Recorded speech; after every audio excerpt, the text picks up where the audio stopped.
അദ്ധ്യായം 96 അൽ അലഖ്, മക്കയിൽ അവതരിച്ചത്. അലഖ് എന്ന പദത്തിന് ഗർഭാശയത്തിൽ അള്ളിപ്പിടിച്ചിരിക്കുന്നത് അഥവാ ഭ്രൂണം എന്നർത്ഥം. മനുഷ്യനെ ഭ്രൂണത്തിൽ നിന്ന് സൃഷ്ടിച്ചതിനെ സംബന്ധിച്ച് 2-ാം സൂക്തത്തിൽ പരാമർശിച്ചിട്ടുള്ളതാണ് ഈ പേരിന് നിദാനം. ബിസ്മില്ലാഹിർ റഹ്മാനിർ റഹീം. ഇഖ്റ ബിസ്മി റബ്ബികല്ലദീ ഖലഖ.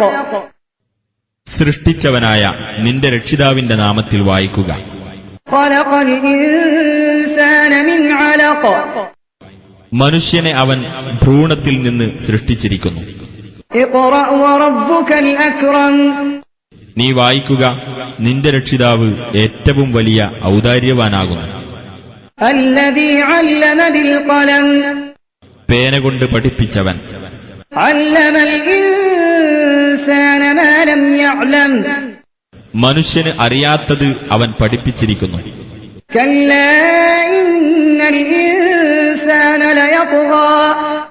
നിസ്സംശയം മനുഷ്യൻ ധിക്കാരിയായിത്തീരുന്നു. അർറആഹു ഇസ്തഗ്നാ. തന്നെ സ്വയം പര്യാപ്തനായി കണ്ടതിനാൽ. ഇന്ന ഇലാ റബ്ബിക റുജ്ആ. തീർച്ചയായും നിന്റെ രക്ഷിതാവിലേക്കാണ് മടക്കം. അറഅയ്ത അല്ലദീ യൻഹാ അബ്ദൻ ഇദാ സല്ലാ. വിലക്കുന്നവനെ നീ കണ്ടുവോ? ഒരു അടിയനെ അവൻ നമസ്കരിച്ചാൽ. അറഅയ്ത ഇൻ കാന അലൽ ഹുദാ. അദ്ദേഹം സന്മാർഗത്തിലാണെങ്കിൽ ആ വിലക്കുന്നവന്റെ അവസ്ഥ എന്തായിരിക്കുമെന്ന് നീ കണ്ടുവോ? ഔ അമറ ബിത്തഖ്വാ. അഥവാ അദ്ദേഹം സൂക്ഷ്മത കൈക്കൊള്ളാൻ കൽപ്പിച്ചിരിക്കുകയാണെങ്കിൽ. അറഅയ്ത ഇൻ കദ്ദബ വതവല്ലാ.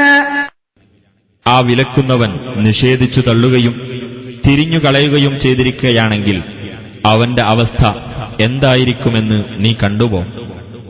അലം യഅലം ബിഅന്ന അല്ലാഹ യറാ.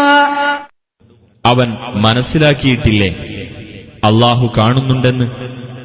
കല്ലാ ലഇൻ ലം യൻതഹി ലനസ്ഫഅൻ ബിന്നാസിയ. നിസ്സംശയം അവൻ വിരമിച്ചിട്ടില്ലെങ്കിൽ നാം ആ കുടുമ പിടിച്ചു വലിക്കുക തന്നെ ചെയ്യും. നാസിയത്തിൻ കാദിബത്തിൻ ഖാതിഅ. കള്ളം പറയുന്ന, പാപം ചെയ്യുന്ന കുടുമ. ഫൽയദ്ഉ നാദിയ. എന്നിട്ട് അവൻ അവന്റെ സഭയിലുള്ളവരെ വിളിച്ചുകൊള്ളട്ടെ. സനദ്ഉ സബാനിയ. നാം സബാനിയത്തിനെ അഥവാ ശിക്ഷ നടപ്പാക്കുന്ന മലക്കുകളെ വിളിച്ചുകൊള്ളാം. കല്ലാ ലാ തുതിഅഹു വസ്ജുദ് വഖ്തരിബ്. നിസ്സംശയം നീ അവനെ അനുസരിച്ചു പോകരുത്. നീ പ്രണമിക്കുകയും സാമീപ്യം നേടുകയും ചെയ്യുക.